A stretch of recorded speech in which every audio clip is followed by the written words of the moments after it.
স্বাগত জানাই আপনাদেরকে একটি নতুন ভিডিওতে। আর আমাদের ঘরের পাশে কীর্তন হচ্ছে, তো কিছু মনে করবেন না। আর এই যে সামনে যে গাছটাকে দেখতে পাচ্ছেন, এটা হচ্ছে চাপা জুঁই।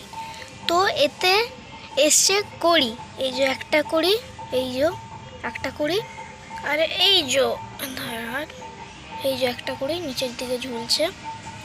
তো ফুল ফুটলে আবার একটা ভিডিও দেখাবো, তখন ভালো করে সব কিছু দেখাবো এটা। আর এই যে বাকি সব গাছগুলো, এই যে। আর এইটা আমি পার্পল নীল রঙের বলেছিলাম, পার্পল রঙের ফিটুনিয়া বোধহয় ভুল করে দিয়ে দিয়েছে আমাকে, কিন্তু এটাও সুন্দর লাগছে। কাল না তো পরশু ফুটবে এটা। এই যে এটা একটা নীল রঙের, এই যে অপরাজিতা ফুল ফুটেছে। এটা 5 থোকাই মনে হয়।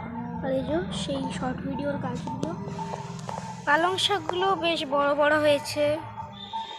আর আমি একটা জিনিস দেখলাম এখনই, এই টমেটো গাছটার টমেটো তো ধরছে, বড়ও হয়েছে, কিন্তু এই গাছটার টমেটোগুলো অনেক তাড়াতাড়ি বড় হচ্ছে।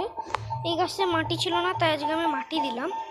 আর এই যে আমাদের ফুলকপি গাছ, আর সব গাছগুলোকে মানে সরিয়ে একটা ঠিকঠাক করে লেবেলে রাখতে হয়েছে, তাই একসাথে আছে। আর এই যে আর স্ট্রবেরি গাছের পরিচর্যা কেমন করে করতে হবে এই ডিসেম্বরের মাঝখানে, ওটার একটা লং ভিডিও আপলোড করব। এই যে আমার স্ট্রবেরি গাছ, আর এই যে বাকি গাছগুলো, এগুলো হচ্ছে টমেটোর চারা, যেগুলোকেও আমি কদিন পরেই লাগাবো। এই যে আর এটা হচ্ছে ক্যাপসিকামের আপডেট, মানে ওর সাথে দিচ্ছি।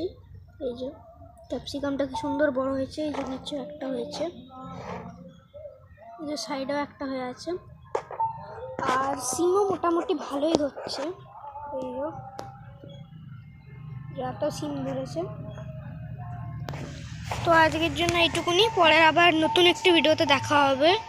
টাটা।